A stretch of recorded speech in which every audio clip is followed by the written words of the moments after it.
Bidadi township ವಿಚಾರವಾಗಿ ರೈತರು ಆಕ್ರೋಶವನ್ನ ವ್ಯಕ್ತಪಡಿಸುವಂತ ಕೆಲಸವನ್ನ ಮಾಡ್ತಿದ್ದಾರೆ. ನಿನ್ನೆ ಸರ್ವೆಗೆ ಬಂದಿದ್ದಂತ ಜೆಎಂಸಿ ಅಧಿಕಾರಿಗಳ ವಿರುದ್ಧ ಕೂಡ ಆಕ್ರೋಶವನ್ನ ವ್ಯಕ್ತಪಡಿಸುವಂತ ಕೆಲಸವನ್ನ ರೈತರು ಮಾಡಿದ್ರು. ಸದ್ಯಕ್ಕೆ ನೀವು ನೋಡಬಹುದು ಬೈರಮಂಗಲ ಸರ್ಕಲ್ ಬಳಿ ಈಗಾಗಲೇ ತೀವ್ರ ಆಕ್ರೋಶ ವ್ಯಕ್ತಪಡಿಸುವಂತ ಕೆಲಸವನ್ನ ಮಾಡ್ತಿದ್ದಾರೆ. ಸರ್ವೆ ಮಾಡೋದಕ್ಕೆ ನಾವು ಬಿಡೋದಿಲ್ಲ ಅಂತೇಳಿ ರೈತರು ಆಕ್ರೋಶವನ್ನ ವ್ಯಕ್ತಪಡಿಸುವಂತ ಕೆಲಸವನ್ನ ಮಾಡ್ತಿದ್ದಾರೆ. ನಾನು ಮಾತನಾಡಿಸ್ತಾ ಹೋಗ್ತೀನಿ, ಯಾರೆಲ್ಲ ಇದ್ದಾರೆ ಅವ್ರನ್ನ ಮಾತನಾಡಿಸ್ತಾ ಹೋಗ್ತೀನಿ. ಒಬ್ರು ರೈತರಿದ್ದಾರೆ, ರೈತ ಮುಖಂಡರಿದ್ದಾರೆ, ಅವ್ರನ್ನ ಮಾತನಾಡಿಸ್ತಾ ಹೋಗ್ತೀನಿ. ಸರ್, ಸರ್ವೆ ಮಾಡೋದಕ್ಕೆ ಅಂತ ಹೇಳಿ ಈಗಾಗಲೇ ಬರ್ತಿದ್ದಾರೆ ಅಧಿಕಾರಿಗಳು. ನಿನ್ನೆ ಕೂಡ ಒಂದು ಘಟನೆ ನಡೆದಿದೆ, ಏನ್ ಹೇಳ್ತೀರಾ? ಸರ್ವೆ ಬಗ್ಗೆ ಹೇಳೋದಾದ್ರೆ ಏನು ಬೈರಮಂಗಲ ಮತ್ತು ಕಂಚನಹಳ್ಳಿ ಪಂಚಾಯತಿ ವ್ಯಾಪ್ತಿಲಿ ಅಕ್ವಿಜೇಷನ್ಗೆ ಹೊರಟಿರ್ತಕ್ಕಂಥ ಭೂಮಿ 7,000 ಚಿಲ್ಲರೆ ಎಕರೆ ಏನಿದೆ, ಅದು ಇವರು ಫೈನಲ್ ನೋಟಿಸ್ಗಳು ಎಲ್ಲರಿಗೂ ಕೊಟ್ಟಿಲ್ಲ. ಕೊಟ್ಟಿರ್ತಕ್ಕಂಥದ್ದು ಕೇವಲ 3 ಹಳ್ಳಿಗಳಿಗೆ ಮಾತ್ರ. ಅದು ಒಡೇರಹಳ್ಳಿ, ಕೆಂಪೈನಪಾಳ್ಯ ಮತ್ತು ಮಣ್ಣಳ್ಳಿ ದೊಡ್ಡಿ ಅಂತ ಹೇಳಿ 3 ಕೊಟ್ಟವ್ರೆ. ಇರ್ಲಿ, ಕೊಟ್ಟಿರ್ಲಿ. ಇವರು ಯಾತಕ್ಕೆ ಆ 3 ಹಳ್ಳಿ ಮಾತ್ರ ಕೊಟ್ಟವ್ರೆ ಅಂದ್ರೆ ಇವರು ಶಾಂಪಲ್ಗೆ ನೋಡೋಣ ಅಲ್ಲೇನಾಗ್ತದೋ, ಆಮೇಲೆ ಇವ್ರನ್ನ ಅಲ್ಲೇನಾದ್ರೂ ಕೈಕಾಲು ಕತ್ತರಿಸಾಕಿದ್ರೆ ಆಮೇಲೆ ಇವ್ರು ತಲೆ ಕಡಿಯೋಣ ಅನ್ನೋ ಒಂದು ಲೆಕ್ಕದಲ್ಲಿ ಕೊಟ್ಟವ್ರೆ. ಇರ್ಲಿ, ಕೊಟ್ಟಿರ್ಲಿ. ಆಮೇಲೆ ಈ ಒಂದು ಇದ್ರಲ್ಲಿ ನೆನ್ನೆ ನಡೆದಂತ ಘಟನೆ ಏನಾಗಿದೆ ಅಂತ ಅಂದ್ರೆ ರೈತರು ಯಾವುದೇ ಕಾರಣಕ್ಕೂ ಭೂಮಿ ಕೊಡಕ್ ತಯಾರಿಲ್ಲ, ಮೊದಲನೇದಾಗಿ. ಎರಡನೇದಾಗಿ ರೈತರದ ಒಂದು ಗುರಿ ಏನಪ್ಪಾ ಅಂತ ಅಂದ್ರೆ ನಾವು ಭೂಮಿ ಕೊಟ್ಬಿಟ್ಟು ಹೇಗೆ ಜೀವನ ಮಾಡೋದು, ನಮ್ಮ ಬದುಕು ಕಟ್ಕೊಳ್ಳೋದು, ನಮ್ಮ ಮಕ್ಕಳು ಮರಿ ಎಲ್ಲಿ ಹೋಗೋದು, ಆಮೇಲೆ ನಮಗೆ ಕಮ್ಯುನಿಕೇಶನ್. ಇವಾಗ ಬೇರೆ ಹಳ್ಳಿಗಳಿಗೆಲ್ಲ ನಾವು ಹೋದ್ರೆ ನಾವು ಇಲ್ಲಿ 100 ವರ್ಷಗಳಿಂದ ನಮ್ಮ ತಾತ ಮುತ್ತಾತಂದ್ರದ್ದು ಬದುಕಿದಂತ ಜಾಗ ಇದು. ಅಲ್ಲಿ ಕಮ್ಯುನಿಕೇಶನ್ ನಾವ್ ಹೆಂಗ್ ಮಾಡೋದು, ಅಲ್ಲಿ ಜನಗಳ ಸಂಪರ್ಕ ಪ್ರೀತಿ ವಿಶ್ವಾಸ ಗಳಿಸ್ಕೊಳ್ಬೇಕಾದ್ರೆ ಸಾಧ್ಯನಾ? ಇದೆಲ್ಲ ಯೋಚನೆ ಮಾಡ್ತಕ್ಕಂಥ ರೈತರು ಇಲ್ಲಿದ್ದಾರೆ. ಎಲ್ಲಾ ರೈತರುಗಳು ಕೂಡ ಒಂದೇ ನೋವು, ಈ ಊರು ಬಿಟ್ಬಿಟ್ಟು ನಾವೆಲ್ಲಿ ಹೋಗೋದು ಅನ್ನತಕ್ಕಂಥ ಒಂದು ಬಾಧೆ ಇವತ್ತು ರೈತರಿಗಿದೆ. ಏನಿವಾಗ 15 ತಿಂಗಳಿಂದ ನಾವಿಲ್ಲಿ ರೈತರ ಪ್ರತಿಭಟನೆ ಮಾಡ್ತಾ ಇದ್ದೀವಿ. ಆವತ್ತಿನಿಂದನೂ ನ್ಯಾಯವಾಗಿ ರೈತರುಗಳು, ಕೆಲವು ರೈತರು ಊಟನೇ ಮಾಡ್ತಾ ಇಲ್ಲ. ಹಸಿವಿನ ಬೇಗೆಯಲ್ಲಿ ನೊಂದು ಸೊಂದು ಕೊರಗಿ ಸೊರಗ್ತಾ ಅವ್ರೆ. ಅದರಲ್ಲಿ ನಾನು ಒಬ್ಬ ರೈತ. ಆಮೇಲೆ ಇನ್ನೊಂದು ವಿಷಯ ಹೇಳೋದಾದ್ರೆ, ನಾವು ಯಾವ ರಾಜಕೀಯ ವ್ಯಕ್ತಿಗಳಿಗೆ ಆಗಲಿ, ಯಾವ ಒಬ್ಬ ಅಧಿಕಾರಿಗೆ ಆಗಲಿ, ಯಾವ ಒಬ್ಬ ಪೊಲೀಸು ಅಡ್ಮಿನಿಸ್ಟ್ರೇಟಿವ್ ಆಫೀಸರ್ಗಳಿಗೆ ಆಗಲಿ ನಾವು ವಿರೋಧಿಗಳಲ್ಲ. ಅವರೆಲ್ಲ ನಮ್ಮ ಸ್ನೇಹಿತರೆ. ಇಲ್ಲಿ ಕುಳಿತುಕೊಂಡು ಏನ್ ಧರಣಿ ಮಾಡ್ತಾವ್ರೆ, ಅವರು ನಮ್ಮ ಜೊತೆಲಿದ್ದಂತ ಜನ. ಅಕ್ವಿಜೇಷನ್ ಪರ ಏನ್ ಮಾತಾಡ್ತಾ ಇದ್ದಾರೆ, ಅವರು ನಮ್ಮ ಜೊತೆಲಿದ್ದಂತ ಜನ, ನಮ್ಮ ಅಣ್ಣ ತಮ್ಮದಿರಲ್ಲವ್ರೆ, ಅವರೆಲ್ಲ ನಮಗೆ ಪ್ರೀತಿ ವಿಶ್ವಾಸ ಆಗಿದ್ದಂತ ಜನ. ಅವ್ರಿಗೆ ಅದೇನ್ ತಲೆ ಕೆಟ್ಟೋಗೈತೋ ನಮಗ್ ಗೊತ್ತಿಲ್ಲ. ಅವರೇನ್ ಬೇರೆಯವರಲ್ಲ, ನಾವು ಇವ್ರು ಯಾರಿಗೂ ವಿರೋಧಿಗಳಲ್ಲ, ನಾವೆಲ್ಲರಿಗೂ ಸ್ನೇಹಿತರೆ. ನಮಗೆ ಅಕ್ವಿಜೇಷನ್ ಬೇಕಾಗಿಲ್ಲ. ಆಮೇಲೆ ಇವ್ರು ಹೇಳ್ತಾರೆ 80% ಜನ ಅಕ್ವಿಜೇಷನ್ಗೆ ಒಪ್ಪವ್ರೆ ಅಂತ. ಎಲ್ಲ ಬೂಟಾಟಿಕೆ ಮಾತು. 80% ಜನ ಅಲ್ಲ, ಅವ್ರ ಕಡೆ 15% ಜನನೂ ಕೂಡ ಇಲ್ಲ ಅಕ್ವಿಜೇಷನ್ಗೆ ಒಪ್ಪಿರ್ತಕ್ಕಂಥವ್ರು. ದಯವಿಟ್ಟು ಇದನ್ನು ಗಮನಿಸಬೇಕು. ನೀವು ದಬ್ಬಾಳಿಕೆ ಮತ್ತು ದೌರ್ಜನ್ಯ ಮಾಡಿ ಜನಗಳ ತಲೆಯನ್ನು ಕೆಡಿಸಿ ಏನೋ ಅಂತ ಇವರು ಏನ್ ಮಾಡ್ತಾ ಇದ್ದಾರೆ ಅಂದ್ರೆ, ಜೇನಿನ ಯಾಡೆನ ಕಿತ್ಬಿಟ್ಟು ನಮ್ಮ ಕೆಲವ ರೈತರ ತುಟಿಗೆ ಸವರ್ತಾವ್ರೆ. ಜೇನೆಲ್ಲ ಇವ್ರು ತಿನ್ಕೊಳ್ತಾರೆ. ಇದು ರೈತರ ಆಕ್ರೋಶ. ಅಂದ್ರೆ 3 ಹಳ್ಳಿಗಳಿಗೆ ಮಾತ್ರ ಇವರು ಸರ್ವೆ ಅಂತೇಳಿ ಬರ್ತಿದ್ದಾರೆ. ಪ್ರಾಥಮಿಕ ಹಂತವಾಗಿ ಚೆಕ್ ಮಾಡಿ ರೈತರ ಒಂದು ರಿಯಾಕ್ಷನ್ ಯಾವ ರೀತಿ ಇರುತ್ತೆ, ಸರ್ವೆ ಮಾಡಿದ್ರೆ ಅಂತೇಳಿ ಈ ರೀತಿಯಾಗಿ ಸರ್ಕಾರ ಒಂದು ಸ್ಟೆಪ್ ನೋಡ್ತಿದೆ ಅಂತೇಳಿ ಒಂದಷ್ಟು ಆಕ್ರೋಶವನ್ನು ವ್ಯಕ್ತಪಡಿಸಿದ್ದಾರೆ. ಮತ್ತೊಬ್ರು ಇದ್ದಾರೆ, ಅವ್ರನ್ನ ಮಾತನಾಡಿಸ್ತಾ ಹೋಗ್ತೀನಿ. ನಿನ್ನೆ ಕೂಡ ಒಂದಷ್ಟು ಗಲಾಟೆಗಳಾಯ್ತು. ನಿನ್ನೆ ಒಂದಷ್ಟು ಆ ಒಂದು ಚಿತ್ರಣ ಆಯ್ತು. ಇವತ್ತು ಕೂಡ ಸರ್ವೆ ಮಾಡ್ತಾರೆ ಅನ್ನೋಂತ ಒಂದಷ್ಟು ಮಾಹಿತಿ ಇದೆ. ಇವತ್ತು ಯಾವ ರೀತಿ ಹೋರಾಟಗಳನ್ನ ರೆಡಿ ಮಾಡ್ಕೊಂಡಿದ್ದೀರಿ ಸರ್? ಸರ್, ಖಂಡಿತ ಯಾವುದೇ ಕಾರಣಕ್ಕೂ ಸರ್ವೆ ಮಾಡಕ್ಕೆ ನಾವು ಬಿಡೋದಿಲ್ಲ. ಫಸ್ಟ್ ಆಫ್ ಆಲ್ ನಿನ್ನೆನೆ ಬಂದಾಗ ಪರಕೆ ಸೇವೆ ಮಾಡಿ ಕಳಿಸಿದ್ದಾರೆ. ರೈತರ ಕಟ್ಟೆ ಹೊಡೆದಿದೆ. ಆಕ್ಚುಲಿ ರೈತರ ಕಟ್ಟೆ ಹೊಡೆದಿದೆ. ಇನ್ನ ಯಾರು ತಾಳ್ಮೆಯಿಂದ ಇರಕ್ ಸಾಧ್ಯನೇ ಇಲ್ಲ. ಇವ್ರು ಹೆಂಗೆ ನೋಟಿಫಿಕೇಶನ್ ಮಾಡಿದ್ರು, ಕೊಡೋರಿಗೆ ಜೆಎಂಸಿ ಸರ್ವೆ ಮಾಡಿಸ್ಕೋಬೇಕಲ್ವಾ? ಕೊಡದಿದ್ದವ್ರಿಗೆಲ್ಲ ನೋಟಿಫಿಕೇಶನ್ ಯಾಕೆ ಮಾಡಿದ್ದಾರೆ ಇವರು? ಪೇಪರ್ ಯಾಕೆ ಪಬ್ಲಿಷ್ಮೆಂಟ್ ಮಾಡಿದ್ರು?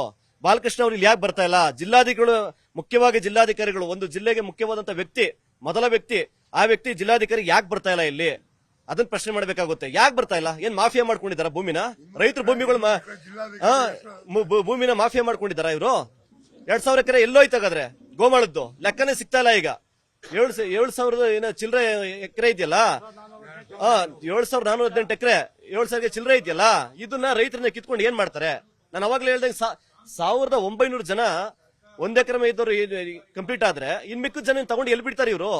ಸರ್, ಇನ್ನೊಂದು ಹೇಳ್ತೀನಿ ಕೇಳಿ ಸರ್. ಇಲ್ಲೇನಾದ್ರೂ ಭೂಮಿ ಕಿತ್ಕೊಂಡು ಅವ್ರು ಹೋದ್ರೆ ನಮ್ ಜನಗಳು ಬೇರೆ ಕಡೆ ಹೋದ್ರೆ ಜೀವನ ಮಾಡಕ್ ಆಗಲ್ಲ.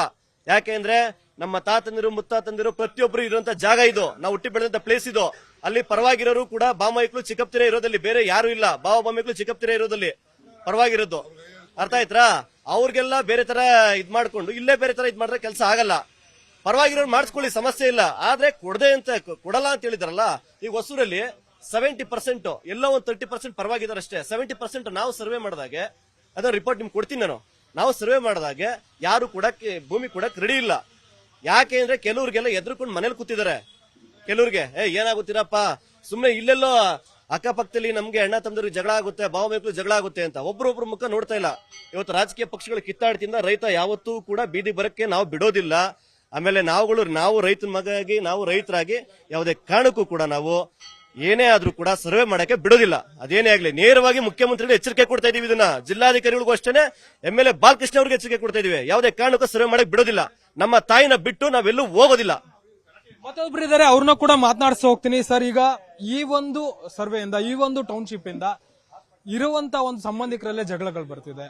ಒಟ್ಟಿಗೆ ಇದ್ದವರು ಇವತ್ತು ವಿರೋಧಿಗಳಾಗುವಂತ ಪರಿಸ್ಥಿತಿ ಇಲ್ಲಿ ನಿರ್ಮಾಣ ಆಗಿದೆ. ಮತ್ತೆ ಯಾವ ರೀತಿಯಾಗಿ ಹೋರಾಟ ಮಾಡ್ತೀರಾ ನೀವೆಲ್ಲ ಅಂತ? ನಾವಂತೂ ನಮ್ಮ ಭೂಮಿಗಳನ್ನ ಉಳಿಸ್ಕೊಳಕ್ ಹೋರಾಟ ಮಾಡೇ ಮಾಡ್ತೀವಿ. ಇದಕ್ಕೆಲ್ಲ ರಾಜಕೀಯದ ಕುತಂತ್ರಗಳು. ನಮ್ಮ ಅಲ್ಲಿ ಕೂತಿರೋರು ನಮ್ಮ ಅಣ್ಣ ತಮ್ಮದಿರೇ, ನಮ್ಮ ಬಾಮೈಕ್ಳುಗಳೇ ಇರೋದು. ಅವರೇ ನಮ್ಗೇನು ಶತ್ರುಗಳೇನಲ್ಲ. ಅವ್ರು ಕೊಡೋರಿದ್ರೆ ಅವ್ರು ಕೊಟ್ಕೊಳ್ಳಿ ಪಾಪ. ಅವ್ರು ನಮ್ಗೆ DC ಅವರು ಯಾರು ಕೊಡಲ್ವಾ ಅವ್ರಿಗೆ ಅಧಿಕೃತವಾಗಿ ಸೈನ್ ಹಾಕಿ ಕೊಟ್ಬಿಟ್ರೆ ನಾವು ನಮ್ಮ ಪಾಡಿಗೆ ನಾವು ಇಲ್ಲಿಂದನೇ ಹೊಂಟೋಗ್ಬಿಡ್ತೀವಿ. ಚಳುವಳಿನೇ ಮಾಡಲ್ಲ. ನಾವು ಸೈನ್ ಹಾಕಿ ಕೊಟ್ಬಿಟ್ರೆ DC ಅವರು ನಾವು ನಗ್ನಗ್ತಾ ಅವ್ರದ್ದು ಮಾಡ್ಕೊಂಡು ಹೋಗ್ಲಿ.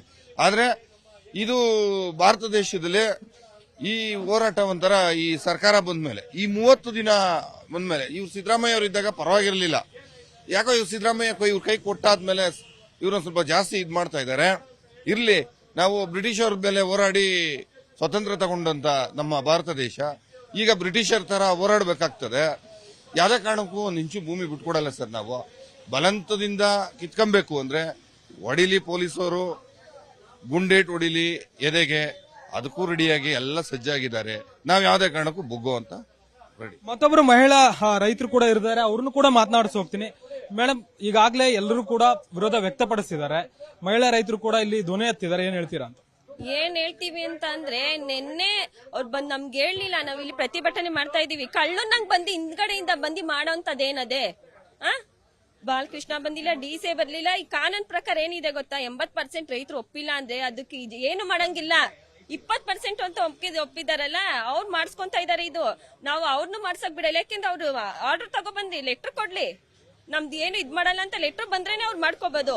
ಇಲ್ಲ ಅಂದ್ರೆ ನಾವ್ ಏನ್ ಮಾಡ್ತೀವಿ ಅಂತ ಅಂದ್ರೆ ಅವ್ರು ಇರ್ಬೇಕು, ನಾವಿರ್ಬೇಕು. ನೋಡಿ, ಇಲ್ಲಿ ವಿಷ ತಂದಿದೀವಿ, ನೆನ್ನೆನೂ ತಂದಿದೆ, ಇವತ್ತು 2ರಲ್ಲಿ ಒಂದಾಗ್ಬೇಕು. ನಾವ್ ಇದ್ ಕೊಡ್ಬಿಟ್ಟೆ ಸಾಯ್ತೀವಿ. ನಮ್ ಶವದ ಮೇಲೆ ಅವರು JMC ಮಾಡ್ಬೇಕು. ಅವರು ಇಲ್ಲ, ಅವ್ರು ಇರ್ಬೇಕಿಲ್ಲ, ನಾವಿರ್ಬೇಕು ಅಷ್ಟೇ ಹೇಳ್ತಾ ಇರೋದು. ಯಾರಪ್ಪನ್ ಸೊತ್ತಲ್ಲ ಇದು, ನಮ್ಮ ಅಪ್ಪ ತಾತಿರ್ ಸೊತ್ತಿದ್ದು. ನಾವೇನು ಅವ್ರಿಗೆ ಇದ್ ಮಾಡ್ಕೊಳ್ಳೋದ? ಯಾರು ಕೊಟ್ಟಿದ್ ರೈಟ್ಸ್ ಇದು ಇದ್ ಮಾಡಕ್ಕೆ? ನೆನ್ನೆ ನೋಡಿದ್ದಲ್ಲ, ಇವತ್ ನೋಡ್ಬೇಕಾಗುತ್ತೆ. ಇವತ್ ಏನು ಅಂತ ತೋರಿಸ್ತೀವಿ. ನಾವು ಸುಮ್ನೆ ಎಷ್ಟು ದಿನ ಅಂತ ಶಾಂತಿಯುತವಾಗಿ ಓಡಾಡೋದು? ಕತೆ ಬೇರೆ ಚೇಂಜ್ ಆಗುತ್ತದೆ. ಶಾಂತಿಯುತವಾಗಿ ಎಷ್ಟ್ ದಿನ ಅಂತ ಮಾಡೋದು? ಅದ್ ಇವತ್ತು ಹೇಳ್ತಲ್ವ, 2ರಲ್ಲಿ ಒಂದ್ ತೀರ್ಮಾನ ಆಗ್ಬೇಕು. ಹೊಡಿತಾರ ಬಡಿತಾರ ಅವ್ರನ್ನ ನಾವೇ ಇದ್ ಕೊಡ್ಬಿಟ್ಟು ಸಾಯ್ತೀವಿ. ನಮ್ಗೆ ಅದನ್ನೇ ಎಲ್ಲ ನಮ್ ಶಾಪ ಎಲ್ಲ ಅವ್ರಿಗೆ ತಟ್ಬೇಕು. ನಮ್ ಮಕ್ಳು ಮರಿಗಳು ಬರ್ತಾರೆ. ಏನ್ ಮಾಡ್ಬೇಕು ಅಂತ ನಮ್ಗೂ ಗೊತ್ತಿ. ನಾವ್ ಯಾವ ಕಾನೂನು ನೋಡಲ್ಲ. ಇನ್ಮೇ ನುಗ್ತಾ ಇರೋದೆ, ಹೊಡಿತಾ ಇರೋದೆ, ಹಂಗ್ ಮಾಡ್ತೀವಿ. ಇದಿಷ್ಟು ರೈತರ ಆಕ್ರೋಶ. ಯಾಕಂದ್ರೆ ಜಮೀನು ಅನ್ನುವಂಥದ್ದು ನಮ್ಮದು, ನಮ್ಮ ತಂದೆ ತಾಯಿದ ಒಂದು ಜಮೀನಿನ ಜೊತೆ ಒಂದು ಬಾಂಧವ್ಯ ಇದೆ. ಅದನ್ನ ನಾವು ಎಂದಕ್ಕೂ ಕೂಡ ಬಿಟ್ಕೊಡೋದಿಲ್ಲ. ವಿಷಯ ಕುಡಿದು ಪ್ರಾಣ ಬೇಕಾದ್ರೆ ಬಿಡ್ತೀವಿ, ನಮ್ಮ ಜಮೀನನ್ನ ನಾವು ಬಿಡೋದಿಲ್ಲ. ಜೊತೆಗೆ ಯಾವುದೇ ಕಾನೂನು ಬಂದ್ರು, ಯಾವುದೇ ಅಧಿಕಾರಿಗಳು ಬಂದ್ರು ಕೂಡ ನಾವು ನಮ್ಮ ಜಮೀನುಗಳನ್ನ ಬಿಟ್ಕೊಡೋದಿಲ್ಲ ಅಂತೇಳಿ ರೈತರು ಆಕ್ರೋಶವನ್ನ ವ್ಯಕ್ತಪಡಿಸುವಂತ ಕೆಲಸವನ್ನ ಮಾಡ್ತಿದ್ದಾರೆ. ಬಿಡದಿ ಟೌನ್ಶಿಪ್ ಬೇಡ ಅಂತೇಳಿ ಮತ್ತೆ ಮತ್ತೆ ಕೂಗಿ ರೈತರು ಹೇಳುವಂತ ಕೆಲಸವನ್ನ ಮಾಡ್ತಿದ್ದಾರೆ. ಕ್ಯಾಮ್ರಾ ಪರ್ಸನ್ ಶಿವಪ್ಪ ಜೊತೆ ಮಾದೇಶ್, ನ್ಯೂಸ್ 18 ಕನ್ನಡ, ಬೆಂಗಳೂರು.